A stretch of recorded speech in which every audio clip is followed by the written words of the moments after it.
આપણે તમને ખબર હોય તો ગામડામાં સત્યનારાયણની કથા થતી ને એ આમ તમે જો ને પ્રવાસમાં ભક્તિ ભલી જાય ને એટલે યાત્રા થઈ જાય. આ બહુ સરસ વાત છે સાહેબ. તમને કહું, તમે અહીંથી ઓમ ફૂલનાથ મહાદેવાય નમઃ ઓમ ફૂલનાથ મહાદેવાય નમઃ કરતા કરતા કાલાવડ જાવ ને તો કાલાવડની તમારી મારી યાત્રા છે.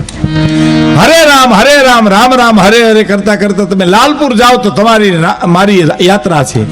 બાકી બરફના ગાંગડા ઢેફલાના ડબરા ભરીને હરદ્વાર જાઓ તો તમારો પ્રવાસ છે સાહેબ. ભક્તિ ભલે તો થાય. હા, મકાનમાં ભક્તિ ભલી જાય ને એટલે મંદિર થઈ જાય, પ્રવાસમાં ભક્તિ ભલી જાય એટલે યાત્રા થઈ જાય, અને ભોજનમાં ભક્તિ ભલી જાય એટલે પ્રસાદ થઈ જાય. હા, મારી બેનો માતા દીકરીઓ બેઠી એની ખબર છે. સત્યનારાયણની કથામાં જે શીરો કરે અને મહેમાન આવે ત્યારે શીરો કરે. હવે તમે જુઓ એમાં રીતભાતમાં ફેર એની રવો ને એની ખાંડ ને એની ચૂલો ને એની બનાવનાર બાય, પણ સત્યનારાયણની કથાનો શીરો આંખે અડાડીને ખવાય અને ઓલો ઉભે ગળે ખવાય, કારણ કે વિટામિન વિનાનો છે.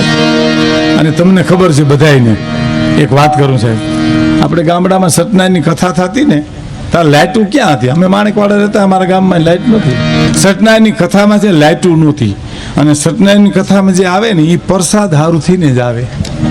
હા, એવા હોકારા દીએ, કરુણ હોકારા દીઓ. અરે રે કઠિયારો આવ્યો હજી તો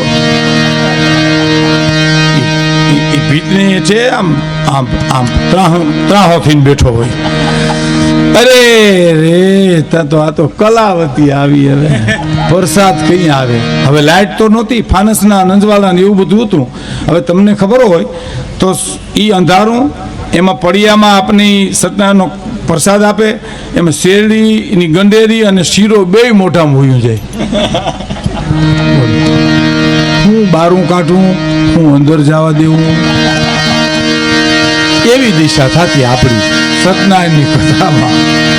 હા, અને એ બેનો જે શીરો બનાવે એ આંખે અડાડીને ખવાય, મહેમાન ગતિમાં શીરો બનાવે એ ઉભે ગળે ખવાય. હા, એમાં વિટામિન નથી, એમ મારું કહેવાનો. એ ભક્તિ ભરી જ આવી જોઈએ એમાં. તો કહેવાનો મારો અર્થ નથી મફતમાં મળતા, એના તો મૂળ ચૂકવવા પડતા.